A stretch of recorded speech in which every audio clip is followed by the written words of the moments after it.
हे viewers, आज की Chinese drama movie की स्टार्टिंग में हम हमारी प्यारे रैनन को देखते हैं जो कि घर में आई हुई थी और यहाँ पे उसकी मम्मा उसके लिए एक सरप्राइज अरेंज किया था। लेकिन यहाँ पे रैनन तो उसकी मम्मा का सरप्राइज देख के एकदम ही हैरान ही हो जाती है।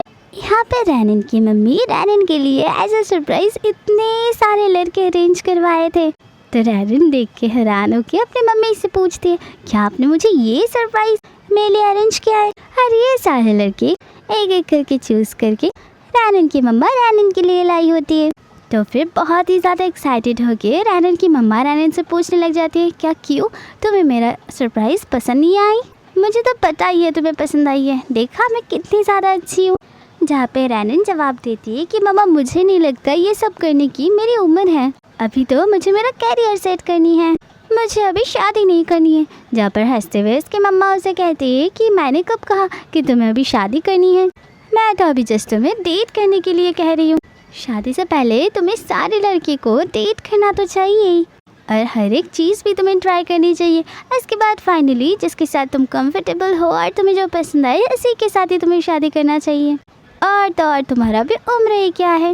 उसके बाद सीधा अपनी काउच से उठ के आंटी चली जाती है सारे लड़कों के पास और एक के पास जाके सबकी स्पेशलिटी बता रही थी। उनमें से एक लड़का तो इतना ज़्यादा स्ट्रॉन्ग होता है कि वो अपना मसल से ही एक एप्पल को तोड़ देता है, पर यहाँ पे उसकी मम्मा को बिल्कुल भी ये पसंद नहीं आया। तो वो देखती है उस लड़के को, वो भगा देती है, क्योंकि अगर मेरी बेटी को भी ऐसा अगर कर दिया तो यहाँ पे फिर से उसको भेजने के बाद आंटी बोलना शुरू कर देती है कि यहाँ पे स्ट्रॉन्गर इंसान से कमज़ोर इंसान तक सब कोई है और ऐसे भी लोग हैं जो कि बिजनेसमैन बनने वाले हैं।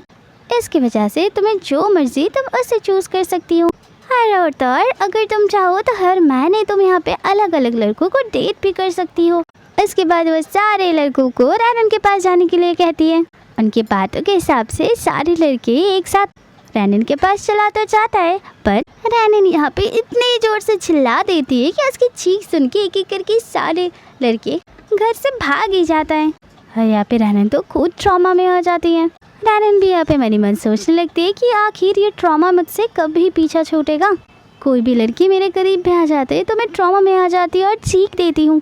और इसके साथ साथ हमें एक पास्ट का सीन बताया जाता है जहाँ पर रैनन एक प्यारा सा केक लेकर गई होती है अपनी बॉयफ्रेंड जी के पास, पर यहाँ पे तो इसका बॉयफ्रेंड से ठुकरा ही देता है और कहने लगता है कि हम इतने सालों से डेट करते आ रहे हैं पर अभी तक तुमने मुझे टच तक करने नहीं दिया, मैं तुम्हारे साथ ब्रेकअप करना चाहता हूँ। और इतना कहने के साथ साथ वो रैनन के मुंह के ऊपर दरवाज़ा बंद कर देता है। ये सारी चीज़ें देख के तो रैनन बहुत ही ज़्यादा नाराज़ हो जाती है और वो दुख भी हो जाती है, साथ ही साथ वो शॉक भी हो जाती है। इतने में यहाँ पे रैनन की ग्रुप में मैसेजेस आने लगते हैं जहाँ पे लिखा हुआ था, क्या तुमने जी का गर्लफ्रेंड को देखा?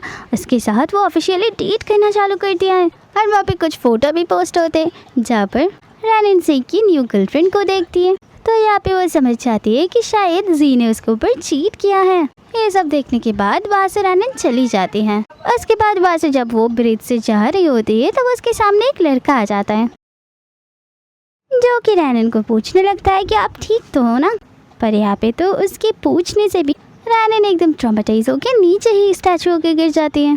और ये था उसकी एक साइकोलॉजिकल प्रॉब्लम कि कोई भी लड़का अगर उसके करीब भी आता है तो फिर वो स्टैचू जैसे चुपचाप खड़ा हो जाता है और वो कोई मूव भी नहीं कर पाते हैं। यहाँ पे उसकी माँ से कहने लगती है प्रेजेंट टाइम पे कि देखो मैं एकदम फ्री माइंडेड हूँ, अगर तुम्हें लड़कों के बदले में लड़कियाँ पसंद है तो फिर तुम मुझे वो भी बता सकती हो, मुझे कोई भी एतराज़ नहीं है जब तक तुम खुश हो। तो यहाँ पे अचानक से रैनन बोल पड़ती है कि मम्मा मैं आपसे मजाक कर रही हूँ, हालांकि आपको पता नहीं है कि मेरा ऑलरेडी एक फियांसे है जो कि अब्रॉड में रहता है और तो और वो हैंडसम भी है और रिच भी है। ये बात सुन के तो इसकी मम्मा हंसते हुए कहती है कि देखो मैं तुम्हारी माँ हूँ, मुझे तुम मत पट्टी बनाओ। जहाँ पे रैनन कहती है कि मैं आपसे झूठ नहीं कह रही हूँ, जहाँ पर आंटी कहती है कि ठीक है तुम सच कह रहे हो, ठीक है तो फिर कल लंच पे और उसको और उसकी फैमिली को हमारे घर लंच के लिए बुलाऊं, तो फिर हम दोनों की फैमिली भी मिल लेंगे एक साथ और हम आगे की बात आपस में कर भी लेंगे। तो फिर इस बात पे रैनन भी एग्री कर देती है। इसके बाद जब आंटी यहाँ से चली जाती है तब वो खुद में ही बोलने लगती है कि मैं तो पूरी मेरी मम्मा के ऊपर गई हूँ, जितना स्मार्ट मेरे मम्मा है उससे भी काफ़ी गुना स्मार्ट मैं हूँ। ऑलरेडी मैं चाइना पे आने के पहले एक रोबोट वाला बॉयफ्रेंड ऑर्डर कर दिया था और वो बहुत ही जल्द डिलीवर होने ही वाला है।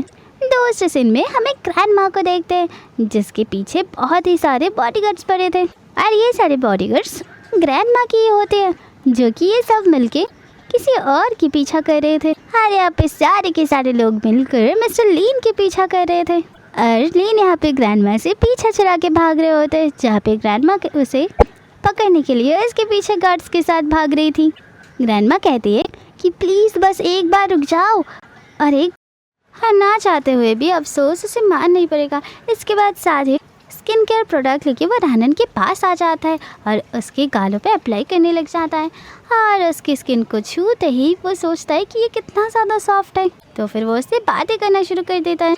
और यहाँ पे रैनन अपने स्किन केयर प्रोडक्ट के बारे में खुशी खुशी बताने भी लग जाती है। उसके बाद वो मिस्टर लिन का हाथ पकड़ने लग जाती है रैनन और बोलने लगती है कि मेरे लिप्स पर भी तो मसाज करो। उसके बाद मिस्टर लिन उसके लिप्स एरिया में भी मसाज करने लग जाता है। यहाँ पे रैनन बोलने लगती है कि भले ही तुम एक रोबोट हो पर एक इंसान के जैसे तुम्हें ट्रेनिंग तो देना ही पड़ेगा। और यहाँ पर वो उससे बोलने लगती है जब तुम्हारे आसपास यहाँ पे कोई भी नहीं होगा तब तुम मुझे मास्टर बुलाओगे।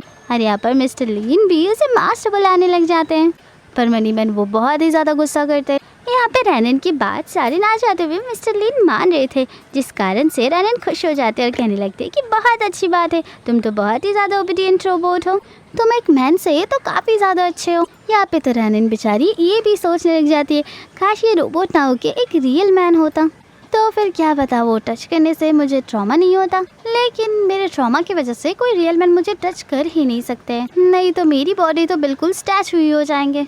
लेकिन यहाँ पे मिस्टर लीन भी एक रियल पर्सन है, फिर भी टच करने पर रैनन को यहाँ पे कुछ भी नहीं होता है। इसके बीच में ज़रूर कोई कनेक्शन तो होगा ही।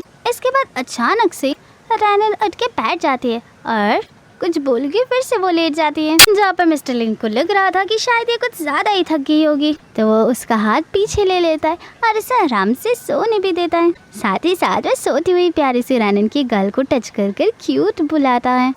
इसके अगले सीन में हम नेक्स्ट डे का सीन देखते हैं, जहाँ पर रैनन उस रोबोट को लेकर रेस्टोरेंट में चली जाती है और यहाँ पर आखिर उसे समझाने लगती है तुम्हें बहुत ही ज़्यादा फॉर्मली और ओबीडियंटली मेरे सारे ऑर्डर्स को फॉलो करना होगा और एक बहुत ही अच्छा बॉयफ्रेंड बन के दिखाना होगा तुम्हें। लेकिन यहाँ पे चलते चलते बीच में रैनन को याद आ जाती है कि वो दोनों तो खाली हाथ आ गए, उनको तो कोई गिफ्ट लाना चाहिए था। यहाँ पे मिस्टर लीन तो यहाँ पे देखते रहते रैनन को और मनी मन सोचने लगते हैं कि कहाँ पे जा रहे हैं हम जिसकी वजह से हमें गिफ्ट्स लेना पड़ेगा।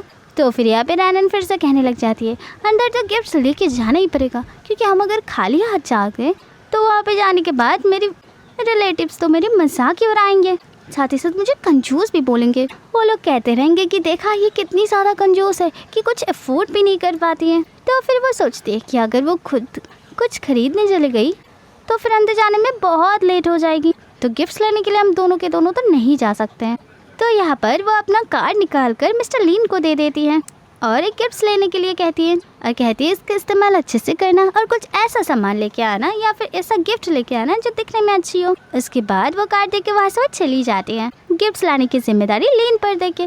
जहाँ पे मिस्टर लीन उसका जाने के बाद सोचने लगते हैं कि ये बेस्ट मौका है उन्हें भागने का, तो वो तुरंत ही अपने असिस्टेंट को कॉल लगा लेता है और असली रोबोट को बहुत ही जल्द डिलीवर करने के लिए कहता है। दूसरे सीन में हम उनका लंच वाला सीन देखते हैं और यहाँ पर तो जी को भी हम देखते हैं और यहाँ पर तो और जी की गर्लफ्रेंड मिया भी होती है। और यहाँ पे तो हमें ये भी पता लग जाता है कि जी असल में जिस लड़की को डेट कर रहा था वो मिया ही है और ये रैनन और जो शीन है वो रैनन की फैमिली से ही बिलोंग करती है। थोड़ी देर में यहाँ पे रैनन आ जाती है, जिसके बाद उसके मम्मा उसे देख के पूछने लगती है कि तुम्हारा बॉयफ्रेंड कहाँ पे है और तुम अकेले क्यों हो। पर यहाँ पे रैनन जवाब देती है कि वो आता ही होगा, वो कुछ गिफ्ट्स लेने के लिए बाहर गया है। यहाँ पे मिया टोन लगाना शुरू कर देती है रैनन को, आखिर तुमने घर में झूठ तो नहीं बोला अपने बॉयफ्रेंड को लेके, और इतने साल बाद भी अभी भी तुम वैसे ही दिखते हो। और सेम चीज़ें यहाँ पे जी भी बोलने लग जाता है कि 5 साल के बाद भी तुम वैसे के वैसे ही हो। यहाँ पर एकदम नाराज़ होके रैनन जी से बोलने लग जाती है कि ये मेरा पर्सनल मैटर है, तुम जैसे बाहर वाले लोग मेरी फैमिली के मैटर पे टांग ना अड़ाओ तो ही फिर अच्छा होगा। और यहाँ पर मिया फिर से बोलने लगती है आखिर तुम्हारा बॉयफ्रेंड करता क्या है। दूसरा रैनन सबके फ़ोन में सर्टिफिकेट्स भेज देती है और बताने लगती है मेरा बॉयफ्रेंड तुम्हारे बॉयफ्रेंड जैसा कोई भी मामूली इंसान नहीं है जो अभी भी पढ़ाई करता है, वो एक बहुत बड़ा बिजनेसमैन है और तो वो लू कॉर्पोरेशन का प्रेसिडेंट है। ये सारी चीज़ें देखकर तो यहाँ पे आए हुए सारे गेस्ट बहुत ही ज़्यादा हैरान हो जाते हैं। यहाँ पे तो साथ साथ रैनन अपने बॉयफ्रेंड का नेटवर्क भी बताते हैं। यहाँ पे तो मिया सोचने लग जाती है कि क्या पता ये झूठ बोल रही हो, और रैनन को भी यहाँ पे पता होता है कि वो तो झूठ ही कह रही है। जहाँ पर रैनन मनी मन सोचने लग जाती है कि लू कॉर्पोरेशन के प्रेसिडेंट को तो अभी तक किसी ने ही नहीं देखा है। अगर मैं यहाँ पे झूठ कह भी रही हूँ छोटा सा, तो क्या ही फर्क पड़ता है। कौन सा लू ग्रुप का प्रेसिडेंट आके यहाँ पे मेरे बाजू में बैठने के लिए आएगा। यहाँ पे बाकी अंकल आंटी भी बात करने लगते हैं और पूछने लगते हैं, क्या तुम सच में लू ग्रुप की प्रेसिडेंट की बात कर रही हो? उनका कंपनी तो चाइना की टॉप 1 कंपनी में से आता है, साथ साथ वो तो बहुत ही ज्यादा रिच इंसान है। जहाँ पर रैनन कहती है कि हाँ आपने सही सुना है। यहाँ पर मिया बीच में फिर से टांग अड़ा देती है और कहने लगती है कि अंकल आंटी, आपको ऐसा बिल्कुल भी उसके बातों पर भरोसा करना नहीं चाहिए। कोई भी लोग ये सारी चीज़ों को फेक बता ही सकते हैं। साथ साथ यहाँ पे जी भी कहने लगता है, हाँ मुझे तो इस लड़की की कही हुई एक भी बातों पर भी भरोसा नहीं है। आप लोग भी ऐसे अंधाधुन उसके ऊपर भरोसा ना कीजिए। बाद में यहाँ पर मिया कहने लगती है कि डैड, आपको पता नहीं है, ये यहाँ पर जानबूझकर आई। ये चाहती थी तो फिर अब्रोड में भी पढ़ाई कर सकती थी।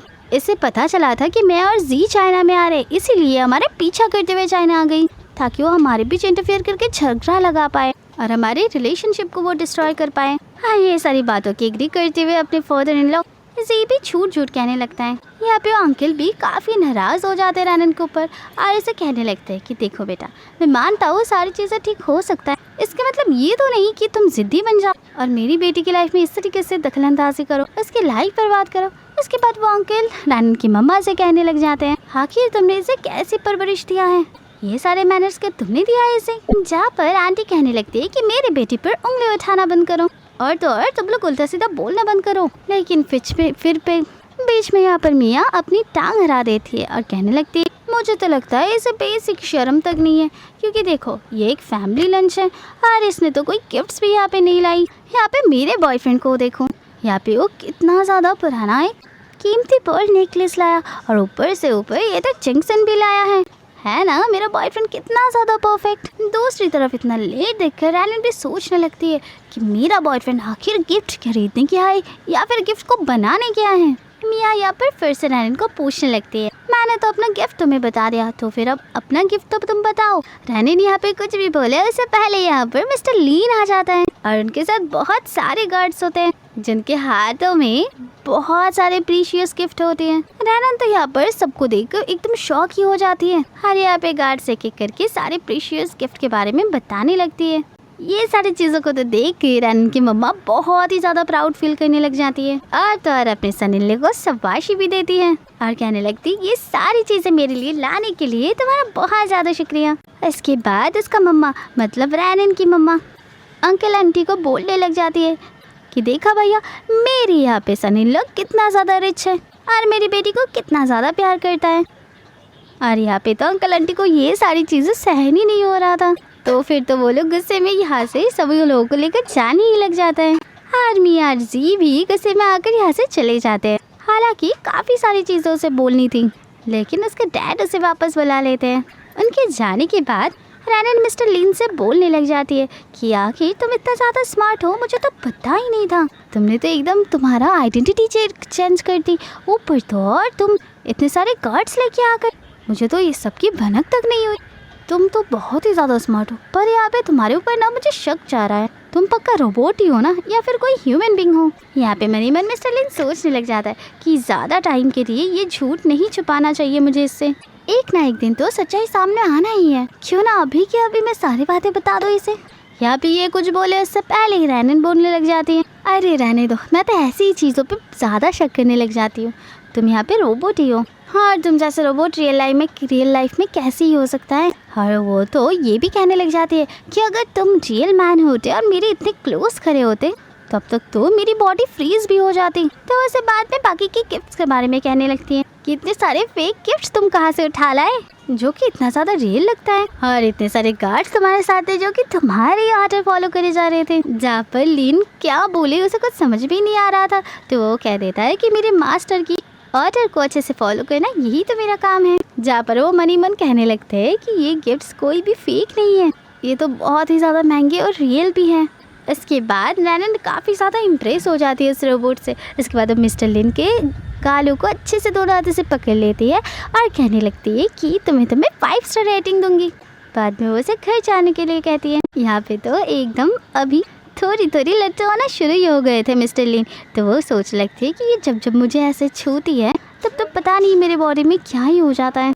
इसके बाद हम देखते हैं वो लोग घर में पहुंच जाते हैं। जैसे ही यहाँ पे रैनन घर की दरवाज़ा खोलती है, दूसरी ओर लिन देखते हैं यहाँ पे एक कार को आते हुए, और वो कार देखते ही तो मिस्टर लिन पहचान जाते हैं आखिर इस कार किसका है और इस कार के अंदर कौन है। वैसे ये भी पता होता है कि इस कार से जो भी निकलेगा वो मिस्टर लिन के लिए सिर्फ और सिर्फ प्रॉब्लम ही लेके आएगा।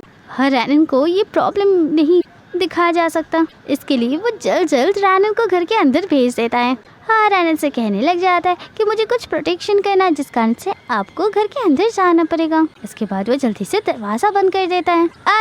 उस लग्जूरियस कार से निकलती है हमारी प्यारी उस ग्रैंडमा। वो तो एकदम उतरती हुई सोच लग जाती है कि आखिर अब वो क्या ही बोलेगा अपनी ग्रैंडमा से, और ग्रैंडमा उसके पास आते ही उसके कान खींचने लग जाती है। जहाँ पर मिस्टर लिन कहते हैं कि आप जैसे सोच रहे हो ऐसा बिल्कुल भी नहीं है। यहाँ पर ग्रैंडमा कहते हैं कि तुम चुप ही करो, क्या तुम घर में आके रोबोट की डिटेक्शन करने के लिए आई हो? मेरे साथ अभी के अभी चलो, तुम्हें रात में ब्लाइंड डेट पर जाना है। जहाँ पर मिस्टर लिन कहते हैं कि मेरी बातों पर तो भरोसा कीजिए, मैं यहाँ पर आपके लिए आया हूँ, और ऐसे भी मैं एक लड़की के साथ हूँ और बहुत ही जल्द आपको एक ग्रैंडसन भी देने वाला हूँ। जहाँ पर ग्रैंडमा कहने लगती है कि अब बस भी करो, यहाँ से भाग के जाने के लिए और बचने के लिए तुम क्या क्या कहोगे। लेकिन इतने में यहाँ पे दरवाजा ओपन करके रैनन आ जाती हैं। जहाँ पर यहाँ पे ग्रैंडमा तो रैनन को देख के एकदम शॉक ही हो जाती है। क्या किरण का ग्रैंडसन एक लड़की के साथ क्या कर रहा है, क्योंकि अभी तक जब भी देखा है उन्होंने वो तो बस लड़कियों से भागता ही रहता है। यहाँ पर तो रैनन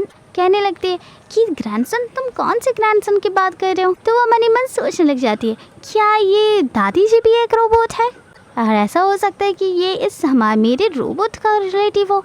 दूसरे तो यहाँ पे ग्रैंडमा मन ही मन बोलती है, लगता है लिन इस बार झूठ नहीं कह रहा है, ग्रैंडसन देने वाली बात तो बहुत ही ज्यादा सच है। हाँ, लगता है इस लड़की के साथ ही ये अभी प्यार में है। पर यहाँ पे मिस्टर लिन मन ही मन सोचने लग जाते हैं कि अब तो मैं गया, अब तो मेरा सारा भांडा फूट गया। एंड यहाँ पे मिस्टर लिन अपनी सच्चाई बोलने ही वाला था, इतने में ग्रैंडमा खांसती हुई अपने आप को इंट्रोड्यूस करवाती है, जहाँ पे वो खुद को रोबोट नंबर 962 बताती है। और यहाँ पे वो रैनन से कहने लगती है, मैं हमारी कंपनी से आई हूँ, जहाँ पर हमारी कंपनी आपको ऑलरेडी एक रोबोट ट्रांसफर कर दिया है, लेकिन इसके बाद फीडबैक लेने की और चेकिंग करने की जिम्मेदारी हमारी है, और मैं बस इसके लिए यहाँ पे आई हूँ। तो फिर यहाँ पे दादी जी तो लीन को एकदम इशारा करके आग भी मारती है। और ये सब सुनने के बाद रैनन उनको अंदर आने के लिए कहती है, पर यहाँ पे लीन तो अंदर जाने से हेजिटेट करने लगता है, लेकिन ग्रैंडमा यहाँ पर उसे धक्का देते हुए अंदर चली जाती हैं। वो खुद भी खुद अंदर जाके दरवाजे को लॉक भी कर देती हैं। यहाँ पे अंदर बैठने के बाद रैनन सोच में पड़ जाती है कि आखिर वो ग्रैंडमा को क्या ऑफर करे, जहाँ पर वो खुद ही सोच में पड़ जाती है और बोल ही देती है ग्रैंडमा को, क्या रोबोट्स पानी पीते हैं या फिर आप खुद को चार्ज करना चाहोगे? जहाँ पर ग्रैंडमा कहने लगते हैं कि थैंक यू, पर इस सब चीज़ों की कोई भी ज़रूरत नहीं है, मेरी बॉडी ऑलरेडी फुल चार्ज है। इसके बाद ग्रैंडमा बहुत ही प्यार से रैनन को बोलने लगते हैं कि तुम्हें पता है तुम कितना ज़्यादा खूबसूरत हो, मैंने तुम्हारे जैसी लड़की आज तक नहीं देखी है जिसकी इतना ज़्यादा सॉफ्ट लंपी स्किन हो और वाइट और ग्लोइंग भी हो।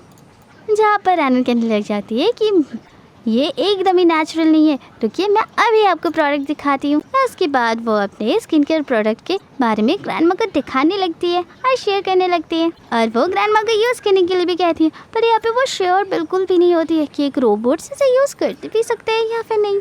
और वो खुद ही ग्रैंडमा से पूछने लग जाती है, क्या आप इन चीज़ों को लगा सकती हो? जहाँ पर ग्रैंडमा कहने लगती है कि हाँ बिल्कुल, हमारी स्किन को एकदम नेचुरली बनाया जाती है, जो कि एकदम ह्यूमन ब्रेन जैसी ही होती है, तो अगर तुम चाहो तो इसे लगा कर भी देख सकती हो। ऐसे के साथ साथ वो ग्रैंडमा की स्किन में मॉइस्चराइजर लगा के देखती है। तो रैनन यहाँ पे पूछने लग जाती है कि ये मॉइस्चराइजर तो बहुत ही ज़्यादा वाटर फॉर्म पे है, तो आपको नहीं लगता मशीन के अंदर अगर वाटर जैसी कोई भी चीज़ आएगी तो उसमें कुछ गड़बड़ी आ सकती है? इस आंसर का ग्रैंडमा यहाँ पे क्या आंसर देंगे, उनको तो कुछ समझ भी नहीं आ रही थी। तभी यहाँ पे पीछे से मिस्टर लीन आ जाते और रैनन को समझाने लगते हैं, आपको इस सब चीज़ों की टेंशन लेने की कोई भी ज़रूरत नहीं है मैम, हमें बहुत ही ज़्यादा हाई टेक्नोलॉजी की चीज़ों से बनाई गई है। हमारे मशीन के अंदर अगर पानी भी चला जाता है तो फिर भी कोई भी दिक्कत नहीं आएगी, और ये तो बस एक मॉइस्चराइजर है। जहाँ पर अब रैनन मिस्टर लिन से पूछने लग जाती है कि अभी भी तुम्हारा कौन सा वाला मूड चल रहा है। जहाँ पर यहाँ पे मिस्टर लिन जवाब देते हैं कि अभी भी मेरा लव वाला मूड चल रहा है। और मिस्टर लिन यहाँ पे रैनन को आई लव यू भी बोल देता है। और ये सुनने के बाद ही तो रैनन की एकदम हार्ट बीट फास्ट ही हो जाते हैं। उसे तो कुछ भी समझ भी नहीं आ रही थी। यहाँ पे घबराती हुई वो ग्रैंडमा से कहने लग जाती है कि शायद कोई चीज़ मेरे कमरे में रह गई है, तो मैं अभी उसे जाके लेके आती हूँ।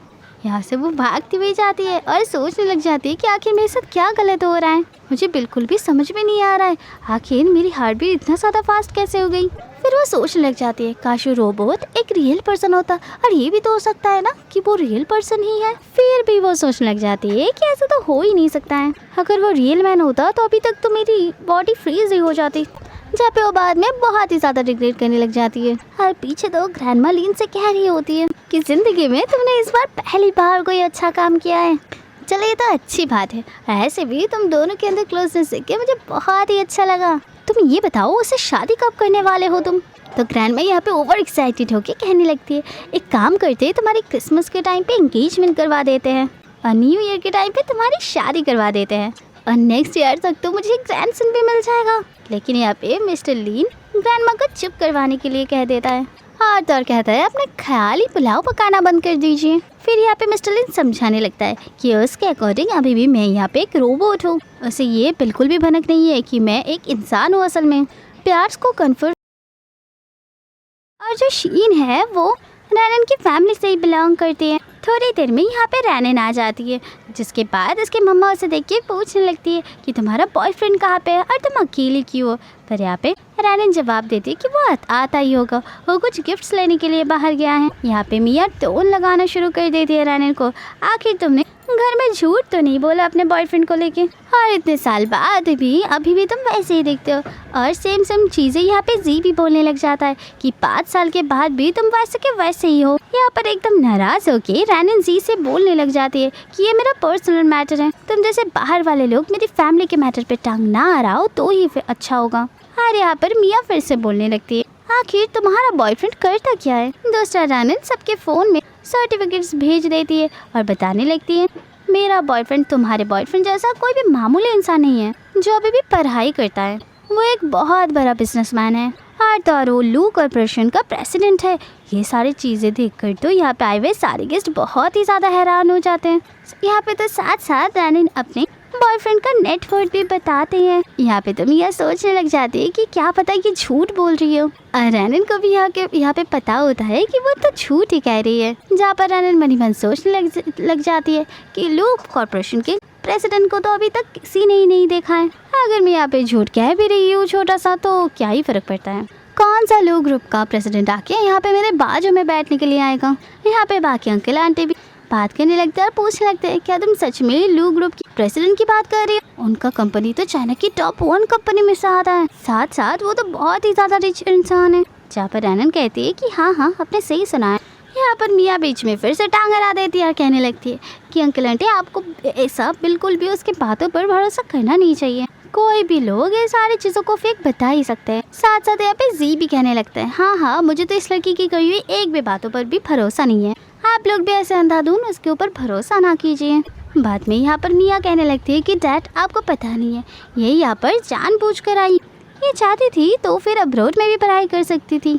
इसे पता चला था कि मैं और जी चाइना में आ रहे, इसीलिए हमारे पीछा करते हुए चाइना आ गई ताकि वो हमारे बीच इंटरफेयर करके झगड़ा लगा पाए और हमारे रिलेशनशिप को वो डिस्ट्रॉय कर पाए। हाँ ये सारी बातों की एग्री करते हुए अपने फादर इन लॉ जी भी झूठ कहने लगता है। यहाँ पे अंकल भी काफ़ी नाराज़ हो जाते हैं रैनन के ऊपर और इसे कहने लगते हैं कि देखो बेटा, मैं मानता हूँ सारी चीज़ें ठीक हो सकता है, इसका मतलब ये तो नहीं कि तुम ज़िद्दी बन जाओ और मेरी बेटी की लाइफ में इस तरीके से दखलंदाजी करो, उसकी लाइफ बर्बाद करो। उसके बाद वो अंकल रैनन की मम्मा से कहने लग जाते हैं आखिर तुमने इसे कैसी परवरिश दिया है, ये सारे मैनर्स के तुमने दिया है इसे। जहाँ पर आंटी कहने लगती है कि मेरे बेटी पर उंगली उठाना बंद करो और तो और तुम लोग उल्टा सीधा बोलना बंद करो। लेकिन फिर बीच में यहाँ पर मिया अपनी टांग हरा देती है और कहने लगती है मुझे तो लगता है इसे बेसिक शर्म तक नहीं है, क्योंकि देखो ये एक फैमिली लंच है और इसने तो कोई गिफ्ट्स भी यहाँ पे नहीं लाई। यहाँ पे मेरे बॉयफ्रेंड को देखो, यहाँ पे वो कितना ज़्यादा पुराना एक कीमती पर्ल नेकलेस लाया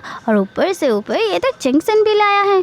है ना मेरा बॉयफ्रेंड कितना ज़्यादा परफेक्ट। दूसरी तरफ इतना लेट देखकर रैनन भी सोचने लगती है कि मेरा बॉयफ्रेंड आखिर गिफ्ट खरीदने क्या है या फिर गिफ्ट को बनाने क्या है। मिया यहाँ पर फिर से रैनन को पूछने लगती है, मैंने तो अपना गिफ्ट तुम्हें बता दिया, तो फिर अब अपना गिफ्ट तो तुम बताओ। रैनन यहाँ पे कुछ भी बोले उससे पहले यहाँ पर मिस्टर लीन आ जाता है और उनके साथ बहुत सारे गार्ड्स होते हैं जिनके हाथों में बहुत सारे प्रीशियस गिफ्ट होते हैं। रैनन तो यहाँ पर सबको देखकर एकदम शॉक ही हो जाती है और यहाँ पे गार्ड्स एक एक करके सारे प्रीशियस गिफ्ट के बारे में बताने लगती है।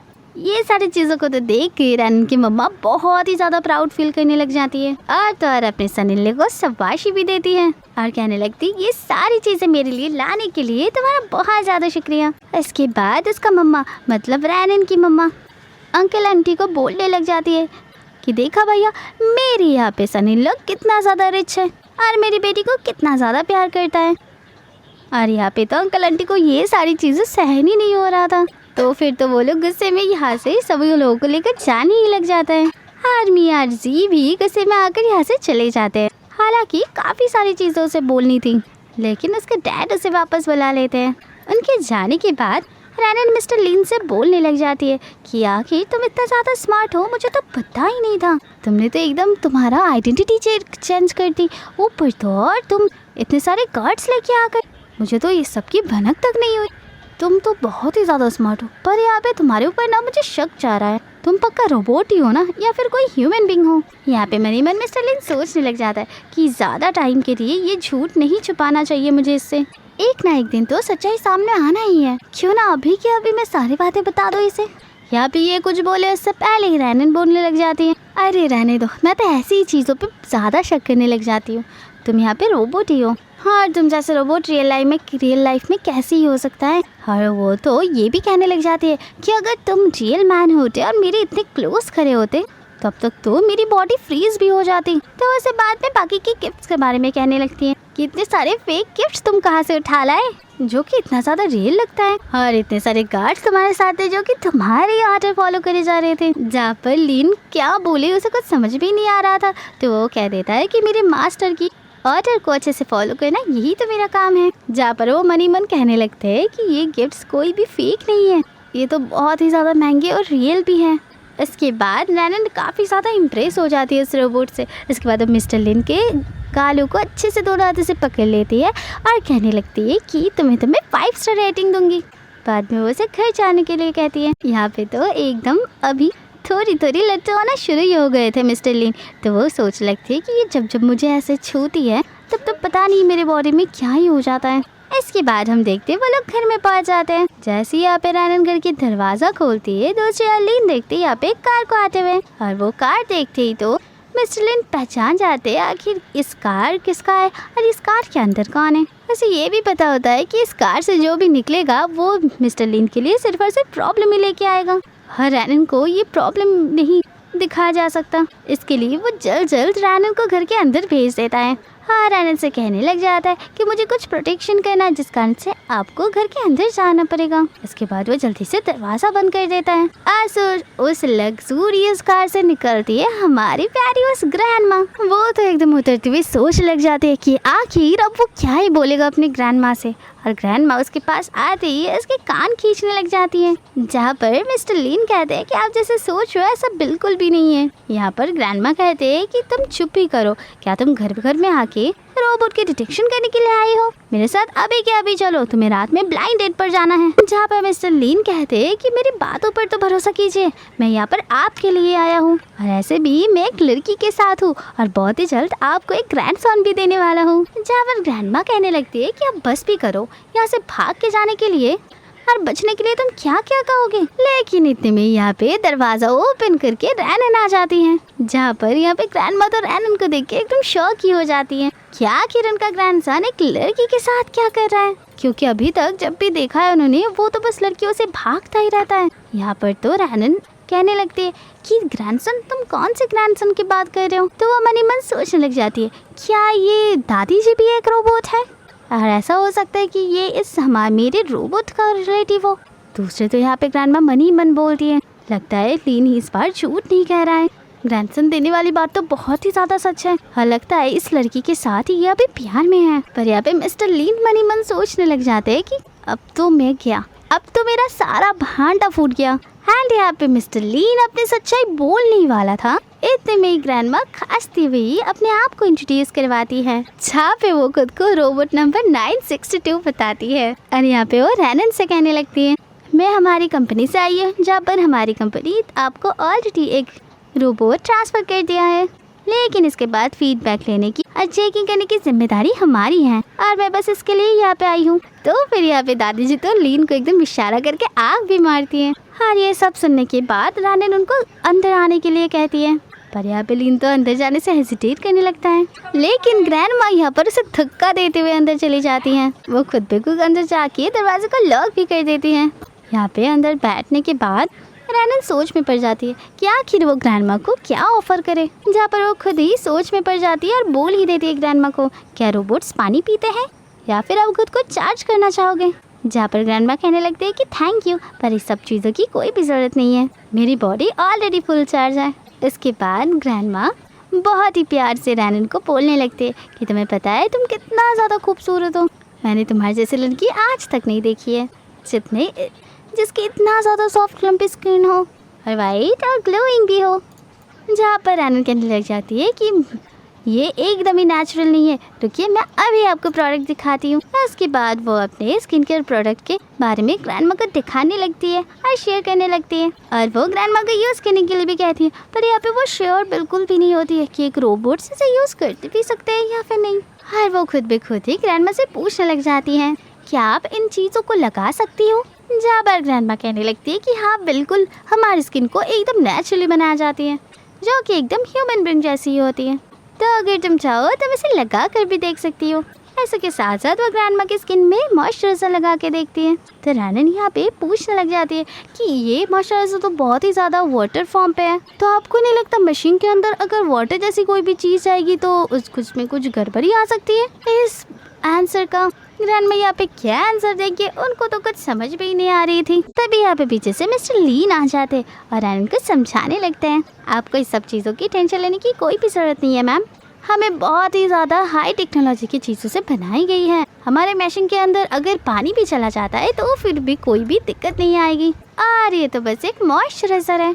जहाँ पर अब रैनन मिस्टर लीन से पूछने लग जाती है कि अभी भी तुम्हारा कौन सा वाला मूड चल रहा है, जहाँ पर यहाँ पे मिस्टर लीन जवाब देते हैं कि अभी भी मेरा लव वाला मूड चल रहा है, और मिस्टर लीन यहाँ पे रैनन को आई लव यू भी बोल देता है। और ये सुनने के बाद ही तो रैनन के एकदम हार्ट बीट फास्ट ही हो जाते हैं, उसे तो कुछ भी समझ भी नहीं आ रही थी। यहाँ पे घबराती हुई वो ग्रैंडमा से कहने लग जाती है कि शायद कोई चीज़ मेरे कमरे में रह गई है, तो मैं अभी उसे जाके लेके आती हूँ।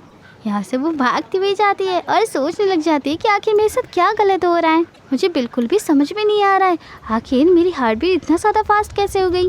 फिर वो सोचने लग जाती है काश वो रोबोट एक रियल पर्सन होता, और ये भी तो हो सकता है ना कि वो रियल पर्सन ही है। फिर भी वो सोचने लग जाती है कि ऐसा तो हो ही नहीं सकता है, अगर वो रियल मैन होता तो अभी तक तो मेरी बॉडी फ्रीज ही हो जाती।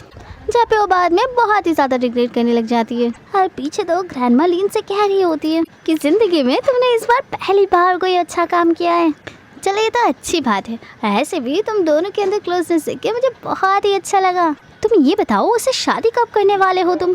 तो ग्रैंडमा यहाँ पे ओवर एक्साइटेड होके कहने लगती है, एक काम करते हैं तुम्हारी क्रिसमस के टाइम पे एंगेजमेंट करवा देते हैं, और न्यू ईयर के टाइम पे तुम्हारी शादी करवा देते हैं, और नेक्स्ट ईयर तक तो मुझे ग्रैंडसन भी मिल जाएगा। लेकिन यहाँ पे मिस्टर लीन ग्रैंडमा को चुप करवाने के लिए कह देता है, और तो कहता है अपने ख्याली पुलाव पकाना बंद कर दीजिए। फिर यहाँ पे मिस्टर लीन समझाने लगता है कि उसके अकॉर्डिंग अभी भी मैं यहाँ पे एक रोबोट हूँ, उसे ये बिल्कुल भी भनक नहीं है कि मैं एक इंसान हूँ। असल में प्यार्स को कन्फर्म कि असल में मैं एक इंसान हूँ, पर अगर मैं इंसान एज अपनी लव को उसके सामने कन्फेस करता तो फिर ठीक रहता, पर अभी मैं एक रोबोट हूँ, तो एक रोबोट के पास इमोशन कहाँ होता है। हर तौर वो मन में सोचने लग जाता है कि उसे अगर पता लगे कि मैं एक इंसान हूँ तो शायद वो बहुत ही ज़्यादा गुस्सा हो जाएगी। यहाँ पे ग्रैंडमा कहने लगते हैं कि सारी चीज़ों की फिक्र तुम्हें करने की बिल्कुल ज़रूरत नहीं है, वो सारी चीज़ें मैं हैंडल कर लूँगी। हाँ इतनी यहाँ पे रैनन वापस आ जाती है, और यहाँ पर ग्रैंडमा कहने लग जाती है कि हमें चलकर वेडिंग सर्टिफिकेट लेना ही पड़ेगा।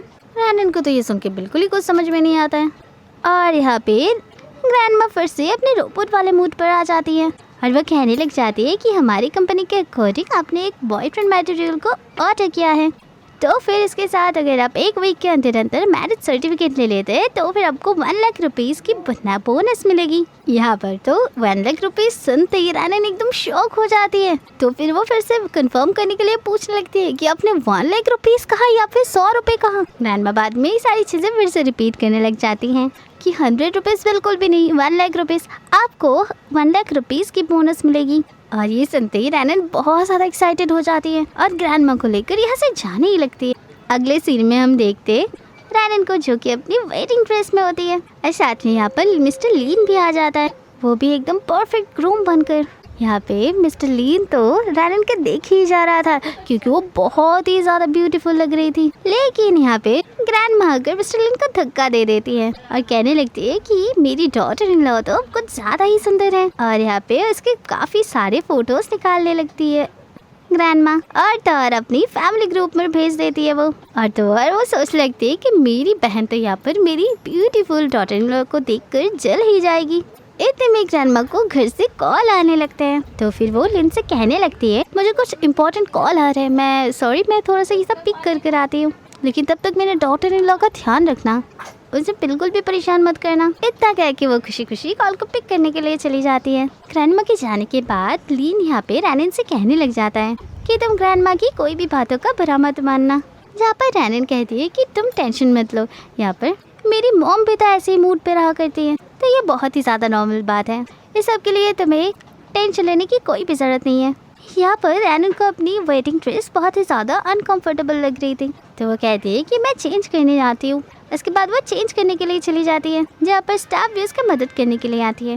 और यहाँ पे स्टाफ कोई और नहीं होती बल्कि उसकी बेस्टी मिनी होती है। और यहाँ पे तो वो दोनों एक दूसरे को देखकर बहुत ही ज़्यादा खुश हो जाती है। जहाँ पर मिनी बोलने लगती है कि तुम्हें अब्रोड गए हुए 6 साल हो गई है, तब से तो हम लोग बिल्कुल भी नहीं मिले, और तो और तुम चाइना आई हो, मुझे बताया क्यों नहीं। जहाँ पर रानन कहती है कि मैं मम्मा की वजह से चीज़ों में फंस गई थी, नहीं तो मैं तुमसे सबसे पहले आकर यहाँ पे मिलती। और फिर यहाँ पे मिनी रानन की नेकलेस नोटिस करती है और कहने लगती है कि ये तो वही नेकलेस है ना जो मैंने तुम्हें दी थी, मुझे तो लगा था कि इसे कचरा समझकर तुम फेंक ही दी होगी, लेकिन ये तो बहुत ही अच्छी बात है, अब तक तुम इसे संभाल कर रखिए। दूसरी तरफ से यहाँ पर ग्रैंडमा भी आ जाती है और इन दोनों के कन्वर्सेशन को सुन रही होती है, जहाँ पर वो सोचने लगती है कि शायद विलन की एंट्री हो चुकी है, शायद ये लड़की मेरी डॉटर इन लॉ को बुली करने की कोशिश कर रही है और मैं इसे बिल्कुल भी नहीं छोड़ने वाली हूँ। फिर तो यहाँ पे लीन को कॉल करके सब कुछ बता भी देती है। और मिस्टर लीन यहाँ पर सारे गार्ड्स को लेकर यहाँ पे आ जाते हैं और तुरंत ही मिनी और रानन चेंजिंग रूम से बाहर निकलती है, जहाँ पर रानन यहाँ पे इतने सारे लोगों को एक साथ देख के बहुत ही हैरान हो जाती है। ग्रैंडमा यहाँ पर पूछ रही थी कि यहाँ पे चल क्या रहा था, जहाँ पर रानन को लीन अपनी तरफ खींच लेता है। और फिर यहाँ पे स्टाफ को मतलब मिनी को एग्रीमेंट दिखाते हुए मिस्टर लीन कहने लगता है कि ये पूरी की पूरी स्टोर को मैंने खरीद लिया है, तो फिर तुम बिल्कुल भी मेरी वाइफ को बुली नहीं कर सकती हो। यहाँ पर रानन कुछ कहे उससे पहले लीन यहाँ पे कहने लग जाता है कि तुम्हें इस स्टाफ की कोई भी साइड लेने की ज़रूरत नहीं है और तुम्हें डरने की भी ज़रूरत नहीं है, मैं तुम्हें पूरा सपोर्ट करूँगा, तुम बिल्कुल भी डरना मत, मैं एकदम तुम्हारे साथ हूँ। और यहाँ पे तो मिनी और रानन को दोनों को ही कुछ समझ में नहीं आ रही थी कि ये सब बात क्या कर रहे। तो यहाँ पर बहुत ही खुशी होके मिनी रानन से कहने लगती है कि तुम तो बहुत ही ज़्यादा लकी निकली, तुमने इतने रिच पर्सन के साथ शादी की है, ये तो बहुत अच्छी बात है मेरे लिए भी, क्योंकि अब मैं मेरा कसारा निकाल सकती हूँ। इसके बाद ग्रैंडमा उस नेकलेस को देखती है जो कि नीचे गिर गई थी, तो उसे उठाकर बोलने लग जाती है रानन, ये नेकलेस तो मेरी बेस्टी मिनी ने मुझे दी थी, मतलब ये स्टाफ नहीं। हाँ, ये तो मुझे वही कह रहा था कि इसे फेंक दो, पर मैंने तो इसे इतने टाइम से अभी भी संभाल के रखी हुई थी। और ये बात सुन के तो मिस्टर लिन ग्रैंडमा को देख रही थी और ग्रैंडमा मिस्टर लिन को, तो उनको समझ में आ रहा था कि यहाँ पे उनको कुछ मिसअंडरस्टैंडिंग हुआ है। इसके बाद मिस्टर लिन जब भी कुछ सवाल जवाब कर रहे थे तो यहाँ पे ग्रैंडमा कहने लग जाती कि रोबोटिक बॉडी में शायद कुछ मेल फंक्शन हो गई है, इसलिए हमें जल्दी ही वापस लौटना होगा। इसके बाद वो एज ए रोबोट जैसी बाहर निकल जाती है सारे गार्ड्स को लेकर। सबके जाने के बाद रानन लीन से पूछने लग जाते कि तुम्हें क्या लगा, यहाँ पर मैं बुली हो रही थी। और इसके बाद वो तो एकदम मिस्टर लीन के पास जाकर उनके गालों पर किस कर देती है और थैंक यू भी बोलती है बस ऐसे प्रोटेक्ट करने के लिए। और तौरी ये भी कहने लग जाती है अगर तुम रियल लाइफ में होते तो मैं तुमसे सच्ची वाली एकदम पक्का शादी कर लेती। तो यहाँ पे लीन कहने लग जाता है कि सच में वो बहुत ही ज़्यादा खुश हो रहा था मनी मन। तो यहाँ पे रानन भी हाँ कह देती है। और यहाँ पे रैनन ये भी कहती है लेकिन मुझे वो लोग बिल्कुल भी नहीं पसंद जो मुझसे झूठ कहते हैं। यहाँ पे लिन फिर से उसे बताने ही वाला था सच, पर यहाँ पे उसके झूठ वाले बात सुन के लिन फिर से अपना मुंह बंद कर लेता है। उसे तो समझ में ही नहीं आ रहा था अब इसे सच्चाई का सामना वो कैसे करे। दूसरे टाइम पे हम वो रियल वाले रोबोट को देखते हैं जो कि वो स्टेयर के ऊपर बैठा हुआ था, तो उसका बॉडी ऑटोमेटिकली एक्टिवेट हो जाता है और उसका टास्क होता है रैनन के घर पे जाना। तो इसके बाद उसका बॉडी खुद भी खुद चलकर रैनन के घर पहुंच जाता है।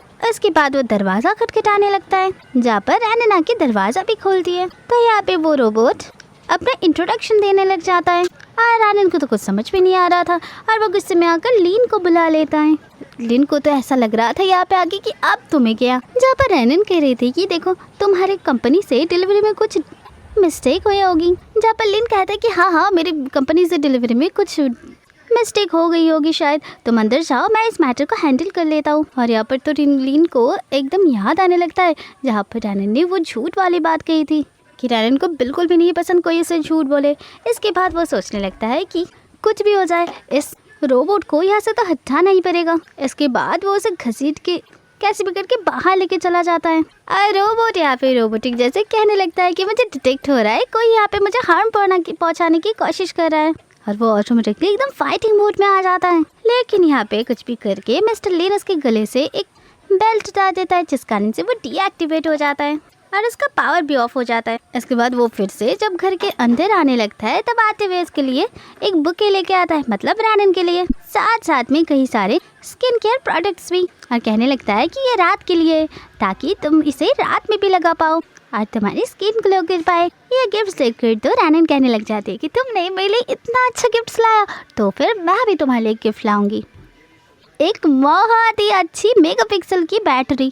की गिफ्ट को सुनकर तो यह लिन खुश तो होता है पर यहाँ पे वो बहुत दुखी भी हो जाता है। बाद में वो स्किन केयर प्रोडक्ट निकालता है और रैनन के फेस पर लगाना शुरू कर देता है। इसके बाद वो रैनन को पानी पीने के लिए देता है जहाँ पर एक ही ग्लास में दोनों का हाथ टच हो जाता है। यहाँ पे रैनन मनी मन सोचने लग जाती है शायद काश मुझे वो ट्रॉमा वाली डिसीज नहीं होती और काश ये रियल मैन होता। और इसके अंदर तो इन दोनों की क्लोजनेस बहुत ही ज़्यादा बढ़ जाती है। हाँ ऐसा लग रहा था कि वो दोनों बस किस घर नहीं वाले हैं, लेकिन तुरंत ही रैनन के हाथ से वो ग्लास गिरकर सारी पानी मिस्टर लिन की शर्ट में गिर जाती है। उसके बाद वो इसे साफ भी करने लग जाती है रैनन जल्दी, पर यहाँ पे मिस्टर लिन उसका हाथ दूर करने लगता है। यहाँ पर मिस्टर लिन कहने लग जाता है कि आपको टेंशन लेने की बिल्कुल भी ज़रूरत नहीं है, भले ही मेरी बॉडी मशीन से बनी हो पर ये वाटर प्रूफ है। इसके बाद घबरा के रैनन यहाँ से जाने लगते हैं, कहने लगते हैं ठीक है कल के इवेंट के लिए तुम ज़रूर अपना बॉडी को चार्ज कर लेना। उसके बाद वो तुरंत ही अपने बेडरूम में आ जाती है और सोचने लग जाती है आखिर वो एक मामूली से रोबोट है और उसके अंदर कोई इमोशन भी नहीं है, तो उसे लेके मैं खुद इतना इमोशनल क्यों हो रही हूँ। इसके बाद सीधा हम नेक्स्ट डे की इवेंट वाले सीन देखते जहाँ पर रैनन मिस्टर लीन के साथ आए हुए थी, जहाँ पर रैनन मिस्टर लीन से कहने लगती है कि आप मतलब तुम वो सामने वाली लड़कियों की आंखें को देख रही हो, सारे की सारी लड़कियां तुम्हें ही देख रहे हैं। और यहाँ पे तो मिस्टर लीन रैनन का हाथ टाइट से पकड़ लेता है। दूसरी ओर उसे खींचते हुए सारी लड़कियां आपस में बात करने लग जाती हैं। मैंने तो सुना है इसका बॉयफ्रेंड बहुत ही जल्द इससे शादी भी करने वाला है और तो और ये लू कॉर्पोरेशन का प्रेसिडेंट भी है। और उस लड़की के अंदर शी नाम की एक लड़की होती है, जहाँ पर वो कहने लगती है कि लू ग्रुप का प्रेसिडेंट यहाँ पर, मैंने तो सुना है वो किसी भी इवेंट पर नहीं जाता है। और दूसरे इस इवेंट में मिया भी होती है जो कि इस लड़कियों को उनके तारीफ करते हुए सुन लेती है और वो मनी मन सोचने लग जाती है कि मैं तो इसके बॉयफ्रेंड को छीन कर ही रहूँगी।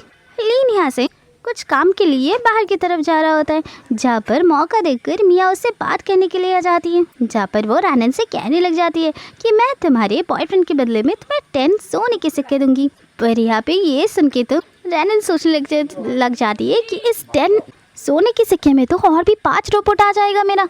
पर यहाँ पे तो मिया और भी ज़्यादा बढ़ाई जा रही थी और कहने लगती है ठीक है 20 सिक्के और 20 सोने के बिस्किट ले लेना। और यहाँ पे रैनन मान जाती है और अपने रोबोट की ट्रेडिंग करने के लिए मान जाती है। और इतने में यहाँ पे मिस्टर लीन आ जाते हैं तो मिया उसके पास जाने लगती है, लेकिन यहाँ पे मिस्टर लीन उसे इग्नोर कर रैनन के पास आ जाता है, जहाँ पर वो कहने लग जाता है कि मुझे माफ़ करिएगा, यहाँ पर रैनन मेरे होने वाले फियांसे है और मैं उसके अलावा किसी और की तरफ आँख उठा कर भी नहीं देखती।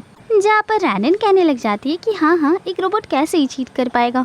इसके बाद रैनन कहने लग जाती है कि मेरी स्टूड अपार्टमेंट के लिए इन्वेस्ट करने के लिए बहुत बहुत शुक्रिया, मैं तुम्हें क्रेडिट देना बिल्कुल भी नहीं भूलूंगी। मिया को तो यहाँ पे बहुत ही ज़्यादा गुस्सा आने लगता है और वो कहने लगती है कि क्या बोला तुमने, तुम्हारा बॉयफ्रेंड रोबोट है। तो फिर वो मनी मन कहने लग जाती है कि अब तो देखना मैं तुम्हें बिल्कुल भी नहीं छोड़ने वाली हूँ। इतने में यहाँ पे इवेंट का अनाउंसर आ जाता है, जहाँ पे वो अनाउंसमेंट करना शुरू भी कर देता है, जहाँ पर इवेंट में आए हुए सारे गेस्ट का वो वेलकम करता है। और यहाँ पे वो रैनन को बुलाने लगता है क्योंकि यहाँ पे सबसे पहला प्रेजेंटेशन उसका ही देना होता है।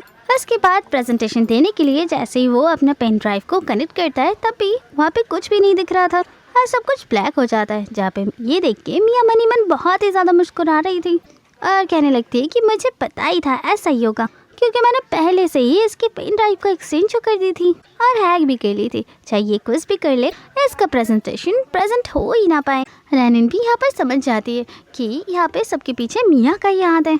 और यहाँ पे इतनी देर होने के बाद सारे लोग तो एक दूसरे में बात करने शुरू कर देते हैं कि आखिर ये अपना प्रेजेंटेशन स्टार्ट क्यों नहीं कर रही है।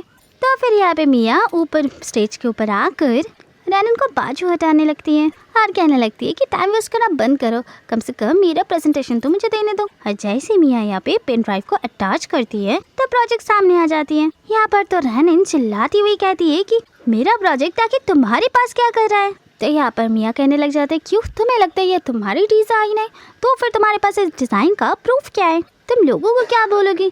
जहाँ पर इतनी यहाँ पे लीन स्टेज पर आ जाता है, जहाँ पर मिया कहने लगता है कि ये बॉडीगार्ड आखिर कर ही क्या सकता है। लेकिन यहाँ पे तो लीन बहुत ही अच्छे तरीके से कोडिंग का यूज करता है लैपटॉप में, जहाँ पर वो रैनन की पेन ड्राइव को फिर से वर्क करवाने लग देता है। ऐसे सबके सामने रैनन के असली ड्राफ्टिंग वाले चीजें भी रख देता है। तो यहाँ पे सारे लोगों को भी समझ में आ जाता है कि रैनन के पास जो प्रोजेक्ट है उसका ड्राफ्ट भी उसके पास है, पर यहाँ पे मिया के पास वो अवेलेबल नहीं है। लेकिन इतने में ही यहाँ पे अनाउंसर को मैसेज आ जाता है कि आज की प्रोजेक्ट में मिस रैनन का जो प्रोजेक्ट है उसको किसी ने कॉपी कर लिया है, तो चुपचाप उस प्रोजेक्ट को रैनन को दिया जाए। यहाँ पे ये सारी चीजें अनाउंस करते हैं मिस्टर अनाउंसर और रैनन को कंग्रेचुलेशन करने लग जाते हैं क्योंकि ये प्रोजेक्ट अब मिल चुका है रैनन को। ये सारी चीज़ें देख के मिया को बहुत ही गुस्सा आने लगता है और वो तो एकदम आग में गुस्से की भुन ही जाती है और बदला लेने के बारे में सोचने लगती है। इवेंट के बाहर वो लोग स्विमिंग पूल वाले एरिया में आ जाते हैं रैनन और लीन, जहाँ पर वो सोचता है कि यही सही समय है जहाँ पर उसे सब कुछ कन्फेस कर देना चाहिए। लेकिन इतना में ही यहाँ पे मिया आ जाती है जो कि सीधा एकदम रैनन को स्विमिंग पूल के अंदर धक्का दे देती है और यहाँ पे पानी के अंदर आके तो रैनन बेहोश ही होने लगती है, जहाँ पर उसे बस मिया की आवाज़ ही आ रही थी, जहाँ पर वो कह रही थी कि मैं भी देखना चाहती हूँ कि तुम्हारा रोबोट वाला बॉयफ्रेंड तुम्हें कैसे मदद कर सकता है। और इतने में यहाँ पे लीन पानी के अंदर कूद जाता है और उसे किस करके माउथ टू माउथ सांस देने की कोशिश करता है और इसके बाद उसकी आँख खुलता है तो वो उसे लेके ऊपर आ जाता है।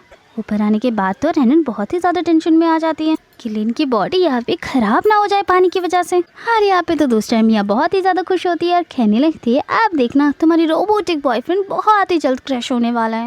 लेकिन इतने में यहाँ पे ग्रैंडमा आ जाती है और कहने लगती है रोबोटिक बॉयफ्रेंड, तुम्हारी हिम्मत कैसे हुई मेरे ग्रैंडसन को रोबोट बोलने की। यहाँ पर तो मेरे को कुछ भी समझ में नहीं आ रहा था। और यहाँ पे ग्रैंडमा आके एकदम लीन की सारी सच्चाई बता देती हैं, जहाँ पर तो ये सारी चीज़ें सुन के रैनन को बहुत ही ज़्यादा बिटर फील होती है। उसके बाद वो वहाँ से जाने लगती है, जहाँ पर उसके और इस रोबोट मतलब मिस्टर लीन के साथ बिताए हुए उसे सारे पल उसे याद आने लग जाता है। जब मिस्टर लीन ने उसे टच किया था पहली बार, पर तभी भी उसका बॉडी फ्रीज नहीं हुई थी और उसके पीछे पीछा करते हुए मिस्टर लीन भी आ जाता है और बार बार रैनन से माफ़ी मांगने लगता है, पर रैनन तो उसकी कोई भी बात सुनने के लिए तैयार ही नहीं थी। तो यहाँ पे वो कहने लग जाता है कि प्लीज़ एक बार तो मेरा बात सुन लो, तुम्हें सब कुछ पता चल जाएगा। हर यहाँ पर एक एक करके मिस्टर लीन उसे सारी सच्चाई बता देते हैं कि उस दिन मैं तुम्हारे घर पर बाय मिस्टेकली आ गया था। मैं तुम्हें हर बार सच्चाई बताने का रास्ता ढूंढ तो रहा था, पर बार बार मैं डिले हो जा रहा था, लेकिन आज तुम्हें सब कुछ पता लग गया है। प्लीज़ तुम मुझे एक और मौका देके देखो। जहाँ पर काफ़ी ज़्यादा रोने की वजह से रैनन की आँखें एकदम लाल पड़ गई थी और वो कहने लगती है कि आखिर मैं तुम पर भरोसा कैसे करूँ। और वो कहने लगती है कि आखिर मैं तुम पर भरोसा करूँ तो करूँ कैसे। तो फिर यहाँ पे मिस्टर लीन रैनन को हाथ को पकड़ के उनके चेस्ट में हाथ रखवाते हुए कहता है तुम्हें मुझ पर भरोसा नहीं है, पर मेरे दिल पर तो भरोसा है ना। भले ही मैं यहाँ पे एक फेक रोबोट बनकर आया हूँ, लेकिन यहाँ पर मेरी की हुई सारी चीज़ें, मेरी कही हुई सारी बातें, तुम्हारे साथ फॉरएवर रहने का वो सारी बातें, सारे वादे, सब कुछ सच है। सारी बातें सुनकर यहाँ पे रैनन पिघल ही जाती है और वो उसे मौका देने का एक और बार सोचती है और एज अ ह्यूमन बीइंग उसे इंट्रोड्यूस करवाने के लिए कहती है। उसके बाद दोनों एक दूसरे के साथ एज ए ह्यूमन इंट्रोडक्शन करते हैं। यहाँ पे तो रैनन बहुत ही ज़्यादा इमोशनल हो गई थी और इमोशनल होके उसे हक करने लगती है। और इस इंट्रोडक्शन के साथ उन दोनों के अंदर एक न्यू शुरुआत हो जाती है और इसके साथ साथ एक हैप्पी एंडिंग के साथ ये मूवी यहाँ पे ही ख़त्म हो जाती है। तो व्यूअर्स, आज के लिए बाय बाय।